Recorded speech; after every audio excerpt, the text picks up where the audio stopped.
तो दोस्तों आज है day 5 of 90 days network learning series और आज के वीडियो में हम देखेंगे टीसीपी आईपी मॉडल। अगर आप कोई वेबसाइट ओपन करते हैं और आपको समझ नहीं आ रहा है कि ये डेटा नेटवर्क में ट्रेवल कैसे करता है तो ये वीडियो आपके लिए इम्पोर्टेंट होने वाली है, क्योंकि आज हम देखेंगे कि एक पैकेट के अंदर क्या होता है और डेटा नेटवर्क के अंदर ट्रेवल कैसे करता है और डेस्टिनेशन तक पहुंचने के बाद वापस कैसे प्रोसेस होता है। तो नेचुरली ये क्वेश्चन आएगा कि ओएसआई और टीसीपी आईपी में डिफरेंस क्या है। तो मैं आपको बता दूं, ओएसआई में 7 लेयर्स होते हैं और टीसीपी आईपी में जनरली 4 लेयर्स होते हैं। ओएसआई के एप्लीकेशन, प्रेजेंटेशन और सेशन टीसीपी आईपी के एप्लीकेशन लेयर में कंबाइन हो जाता है और ओएसआई के डेटा लिंक लेयर और फिजिकल लेयर टीसीपी आईपी के नेटवर्क एक्सेस लेयर में जनरली रिप्रेजेंट किया जाता है। इसलिए दोनों मॉडल्स को अंडरस्टैंड करना बहुत इंपॉर्टेंट है और ओएसआई मॉडल कंसेप्चुअल अंडरस्टैंडिंग के लिए इंपॉर्टेंट है, जबकि TCP IP real world internet networking और प्रोटोकॉल के आर्किटेक्चर को समझने के लिए एक्सट्रीमली इंपॉर्टेंट है। तो चलिए कंप्यूटर स्क्रीन पे और देखते हैं कि टीसीपी आईपी में एक डेटा कैसे ट्रेवल करता है। तो सबसे पहले ओएसआई मॉडल में टोटल 7 लेयर्स होते हैं: application, presentation, session, transport, network, data और फिजिकल। जिसमें ओएसआई मॉडल के 3 लेयर्स एप्लीकेशन, प्रेजेंटेशन और सेशन टीसीपी आईपी में एक लेयर हो जाता है, एप्लीकेशन लेयर। दूसरा डेटा लिंक लेयर और फिजिकल लेयर भी नेटवर्क एक्सेस लेयर में कंबाइन हो जाता है। कुछ एक और डिफरेंस है, जैसे कि ओएसआई मॉडल जो है कॉन्सेप्चुअल मॉडल है, ये रियल में यूज नहीं होता है, और जो टीसीपी आईपी है यही है real network model. Real network में टीसीपी आईपी ही यूज होता है। तो चलिए टीसीपी आईपी स्टार्ट करते हैं। टीसीपी आईपी का फुल फॉर्म है ट्रांसमिशन कंट्रोल प्रोटोकॉल और आईपी का है इंटरनेट प्रोटोकॉल। ये एक नेटवर्किंग मॉडल है जो बताता है कि नेटवर्क में डिवाइस के बीच कम्युनिकेशन कैसे होता है। इंटरनेट और मॉडर्न कंप्यूटर नेटवर्क्स में टीसीपी आईपी प्रोटोकॉल ही बहुत इंपॉर्टेंट रोल है। आप जब कोई वेबसाइट ओपन करते हैं, जैसे कि youtube.com, अगर आपने अपने लैपटॉप में ब्राउज किया या फिर व्हाट्सएप ओपन किया या फिर कोई फाइल ट्रांसफर कर रहे हैं, तो बैकग्राउंड में मल्टीपल नेटवर्क प्रोटोकॉल्स काम कर रहे होते हैं। उनके बारे में ही डिस्कस करेंगे और ये प्रोटोकॉल नॉर्मली यही 4 लेयर्स में डिवाइड करके हम देखेंगे। सबसे ऊपर है एप्लीकेशन लेयर और यहाँ पर एप्लीकेशन लेयर के प्रोटोकॉल काम कर रहे होते हैं। जैसे कि हम कोई वेबसाइट ओपन कर रहे हैं, तो वेबसाइट जैसे कि हमने google.com ओपन कर दिया या फिर youtube.com, इसके पीछे कुछ प्रोटोकॉल है। जैसे कि ये वेबसाइट के लिए हमारा होता है HTTP या फिर HTTPS। ये 2 प्रोटोकॉल होते हैं। Hyper text transfer protocol websites के बैकएंड में चलते हैं, या फिर हमको किसी को मेल करना है तो ये भी एप्लीकेशन लेयर का पार्ट है और इसके बैकएंड में चलता है SMTP। SMTP एक प्रोटोकॉल है जो मेल के बैकएंड में यूज होता है। ये एक प्रोटोकॉल है, सिंपल मेल ट्रांसफर प्रोटोकॉल। तो मान लीजिए आपने ब्राउजर में टाइप किया है youtube.com, तो ब्राउजर को वेबसाइट के सर्वर से कम्युनिकेट करना है। यहाँ एप्लीकेशन लेयर के प्रोटोकॉल्स का रोल स्टार्ट हो जाता है।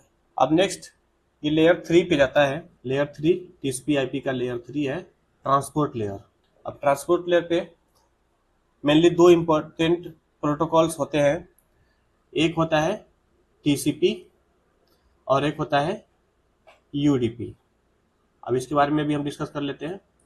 टीसीपी होता है ट्रांसमिशन कंट्रोल प्रोटोकॉल का मेन जो फीचर्स होता है, ये होता है रिलायबल होता है। ये डेटा को जब ट्रांसफर करता है तो उसको फुल्ली ट्रांसफर करता है। अगर कुछ मिस हो गया तो फिर से वो ट्रांसफर करना स्टार्ट कर देता है जब तक उसके एक्नॉलेज नहीं आते हैं। सबसे पहले ये इसको ट्रांसफर करेगा, इसमें सीक्वेंस नंबर लग के जाता है 1 2 3। ये सिस्टम जनरेटेड होता है, ये हम नहीं लगाते हैं। सपोज फर्स्ट सेगमेंट इसने भेजा और ये रिसीव हो गया, तो ये रिसीवर जो है इसको एक्नॉलेज भेजेगा कि ये हमारा फर्स्ट सेगमेंट रिसीव हो गया है। फिर ये सेकेंड सेगमेंट भेजेगा, फिर इसका एक्नॉलेज आएगा कि ये सेकेंड सेगमेंट भी रिसीव हो गया। सपोज इसने थर्ड सेगमेंट भेजा और एक्नॉलेज नहीं आएगा तो फिर वापस भेजेगा, अब एक्नॉलेज आ जाएगा, ऐसे ये सक्सेसफुल होता है। रिलायबल होता है, कनेक्शन ओरिएंटेड होता है। कनेक्शन ओरिएंटेड मतलब कि दो यूजर के बीच में सबसे पहले एक सिक्योर कनेक्शन क्रिएट करता है, जिसको हम बोलते हैं थ्री वे हैंडशेक। ये सबसे पहले एक सिक्योर कनेक्शन क्रिएट करता है। अब होता कैसे है, ये सपोज पीसी ए है, पीसी बी को डेटा ट्रांसफर कर रहा है, तो पीसी ए सबसे पहले इसको एक सीन मैसेज भेजेगा। अब ये सीन मैसेज, इसका फुल फॉर्म होता है सिंक्रोनाइजेशन। सीन मैसेज भेजाता है। अब ये पीसी बी जो रिसीवर है वो इसको इस सीन मैसेज का एक्नॉलेज देता है, यानी कि आपका जो सीन मैसेज है वो रिसीव हो गया, और प्लस ये अपना भी सीन मैसेज को भेजता है। पीसीबी भी चाहता है कि ठीक है, मैं भी तुमसे एक सिक्योर कनेक्शन क्रिएट करना चाहता हूँ। अब पीसी ए है, फिर इसको ये जो सीन मैसेज आया है उसका एक्नॉलेज देता है कि ओके, ये दोनों पीसी के बीच में एक सिक्योर कनेक्शन क्रिएट होता है, जिससे कि हमारा जो डेटा है वो सिक्योर ट्रांसफर हो जाए और कोई भी बीच में लॉस ना हो। नेक्स्ट हम देखते हैं UDP. UDP comparatively light weight होता है। ये स्पीड सेंसिटिव एप्लीकेशन में कॉमनली यूज होता है, जैसे कि कोई लाइव स्ट्रीमिंग चल रहा है, या फिर यूट्यूब पे हम वीडियो देखते हैं, या फिर किसी दोस्त से हम वीडियो कॉल पे या फिर ऑडियो कॉल पे बात करते हैं। तो इसका एग्जांपल अगर हम देखें तो सपोज हमारे पास दो पीसी है, पीसी ए और पीसी बी। पीसी ए पीसी बी को जो है डेटा भेजना चाहता है, तो इसमें कोई कनेक्शन क्रिएट नहीं होगा, ये सीधा डेटा सेंड कर देगा। अब डेटा सेंड कर दिया, अब इसको मिला कि नहीं मिला ये भी इसको एक्नॉलेज नहीं मिलता है। ट्रांसपोर्ट लेयर पे पोर्ट नंबर्स काम करते हैं। सपोज हमारा पीसी ए था, पीसी बी को जो है डेटा सेंड कर रहा है, तो ट्रांसपोर्ट लेयर पे ये इसका सोर्स पोर्ट, सपोज मान लीजिए सोर्स पोर्ट यहाँ पे हो गया 5000 और इसका पोर्ट, तो इसके लिए डेस्टिनेशन हो गया, तो डेस्टिनेशन पोर्ट 443 मेनली HTTPS के लिए यूज होता है। ओके, तो अब देखते हैं नेक्स्ट लेयर, लेयर 2 पे, इंटरनेट लेयर पे क्या होता है। अब आता है ट्रैफिक लेयर 2 पे, इंटरनेट लेयर पे, और यहाँ आईपी प्रोटोकॉल का मेन रोल होता है। यहाँ पर आईपी एड्रेस के थ्रू सोर्स और डेस्टिनेशन आइडेंटिफाई किए जाते हैं। एग्जाम्पल के तौर पे सपोज हमारा सोर्स आईपी है, सोर्स आईपी है 192.168.1.1 और डेस्टिनेशन आईपी जिसको हम डेटा भेज रहे हैं उसकी आईपी हमने ले लेते हैं 192.168.1.2। राउटर इसी लेयर पे आईपी इंफॉर्मेशन यूज करके पैकेट को डेस्टिनेशन नेटवर्क की तरफ फॉरवर्ड करता है। जैसे कि हमारा एक पीसी था, पीसीबी था, और हमारा एक राउटर हमने लगाया है, तो ये राउटर जो है सपोज हमने एक डेटा ट्रांसफर किया, तो राउटर जो है चेक करेगा। अब ये देखिए यहाँ पे मान लीजिए हमने ये 10 रखा हुआ है, राउटिंग टेबल अपना चेक करेगा और उसमें देखेगा कि आईपी एड्रेस, सबसे पहले तो राउटर चेक करेगा कि ये आईपी टेबल हमारे राउटिंग टेबल में अवेलेबल है कि नहीं, फिर देखेगा कि ये राउटिंग टेबल किस इंटरफेस पे बाइंड है, फिर उसकी तरफ ये भेज देता है। उसके बाद ये बी को डेटा मिल जाता है। अब हम देखते हैं layer 1। Layer 1 network access layer. अब पैकेट को एक्चुअल नेटवर्क मीडियम से ट्रेवल करना है, तो यहाँ नेटवर्क एक्सेस लेयर का रोल आता है। सपोज हमने ये राउटर से अपने कंप्यूटर को कनेक्ट कर रखा है, यहाँ पे एक स्विच लगा है और इस स्विच से फिर राउटर में कनेक्टेड है, हमारे घर के वाईफाई में कनेक्टेड है। तो यहाँ पे स्विच पे जैसे हमारा पैकेट सबसे पहले आएगा स्विच के पास, और यहाँ चेक होगा इसका मैक एड्रेस। मैक एड्रेस क्या होता है ये हमने पिछले वीडियो में वैसाई मॉडल वाले में वीडियो में बताया था। मैक एड्रेस जो है इस डिवाइस का फिजिकल एड्रेस होता है। फिजिकल एड्रेस होता है जो कंपनी मैन्युफैक्चरर ही हमको देता है। तो ये MAC address, suppose source MAC address है A colon B B colon C colon 112233 और डेस्टिनेशन मैक है D colon E colon F colon 44 colon 55 colon 66। ये 12 डिजिट का मैक एड्रेस होता है, कॉलन में लिखते हैं। तो सपोज हमारा सोर्स मैक एड्रेस है ये और डेस्टिनेशन मैक एड्रेस है। तो सबसे पहले स्विच के पास आएगा, स्विच चेक करेगा कि ये किस सोर्स से आया है, और ये जो सोर्स मैक एड्रेस है वो अपने मैक एड्रेस टेबल में एंट्री कर देगा, ताकि फिर इसका रिप्लाई आएगा तो इसको फिर से एंट्री नहीं करनी पड़ेगी, सेव रहेगा। तो फिर देखता है डेस्टिनेशन मैक एड्रेस क्या है। अब डेस्टिनेशन मैक एड्रेस देखा तो फिर चेक किया कि डेस्टिनेशन मैक एड्रेस इस इंटरफेस पे बाइंड है, तो उस इंटरफेस की तरफ ये डेटा ट्रांसफर कर देता है। फिर आता है राउटर के पास, राउटर आईपी एड्रेस चेक करता है और ट्रांसफर कर देता है बी की तरफ। उसके बाद ये बी को ये डेटा रिसीव होता है। IP address end to end destination identify करने में हेल्प करता है, जबकि Ethernet frame local network delivery के लिए मैक एड्रेस यूज करता है। और यहाँ एक इम्पॉर्टेंट टर्म है फ्रेम। अब थ्योरी को साइड में रखते हैं और एक सिंपल एग्जांपल लेके समझते हैं। मान लीजिए ये मेरा लैपटॉप है और ये लैपटॉप मेरे घर में एक राउटर लगा है, उससे ये कनेक्टेड है। वो ये राउटर इंटरनेट से कनेक्टेड है और इंटरनेट के बाद एक वेब सर्वर है उससे।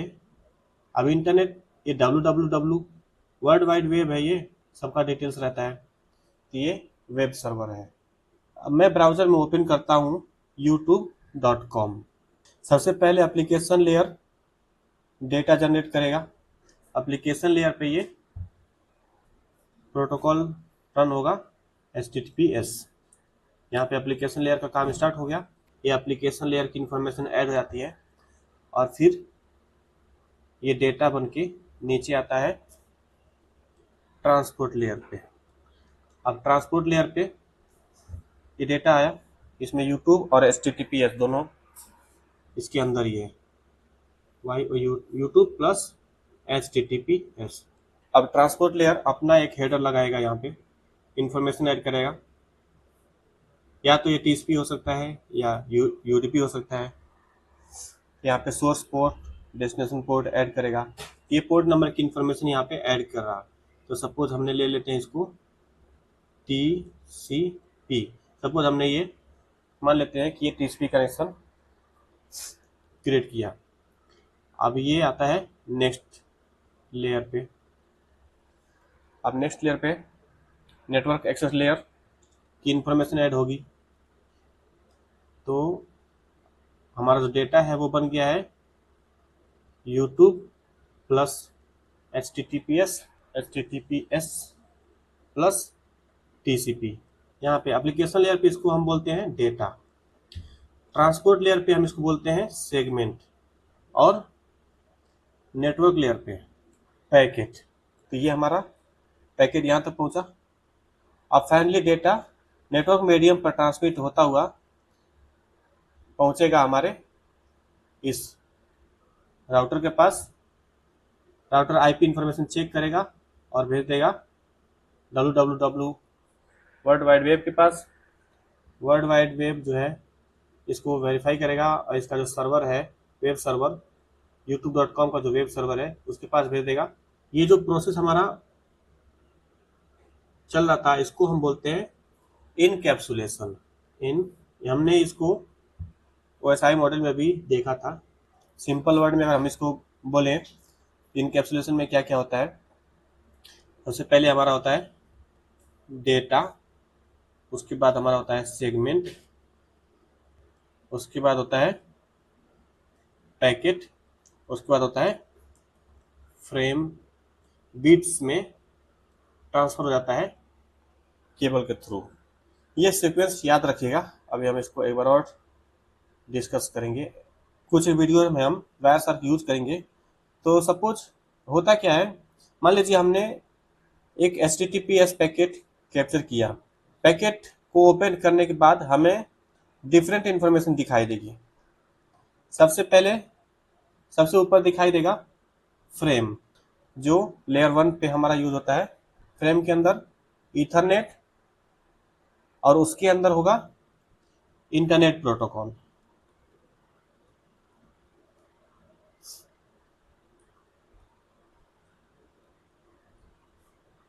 इंटरनेट प्रोटोकॉल, फिर उसके अंदर TCP, फिर उसके अंदर एप्लीकेशन लेयर पे हमारा होगा एप्लीकेशन की डेटा।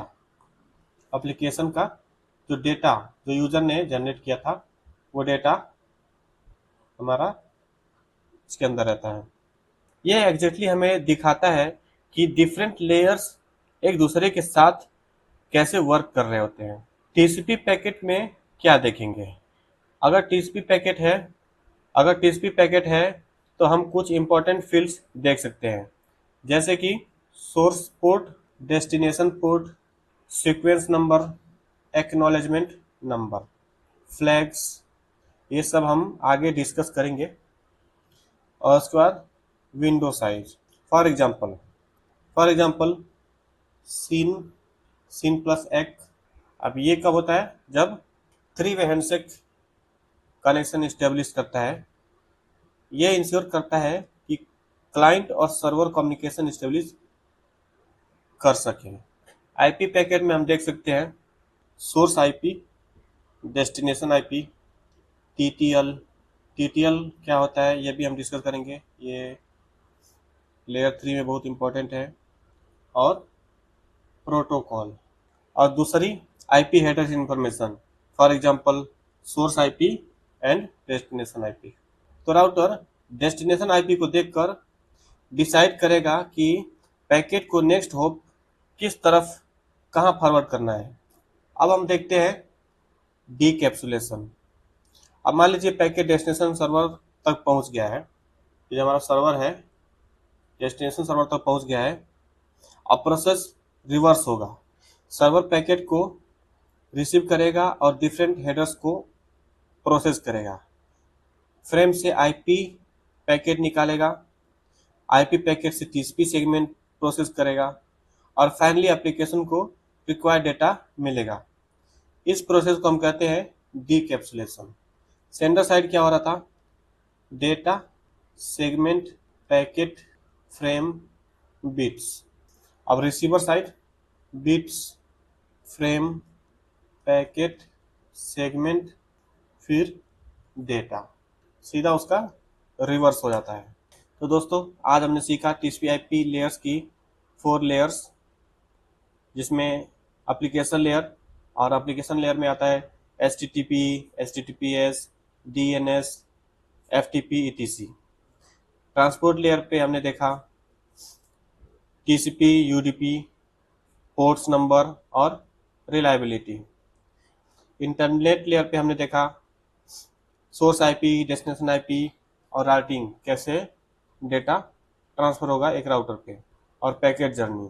तो दोस्तों आज के इस वीडियो में हमने TCP/IP मॉडल को सिर्फ थ्योरी से नहीं बल्कि पैकेट एनालिसिस और रियल नेटवर्क कम्युनिकेशन के पर्सपेक्टिव से समझा।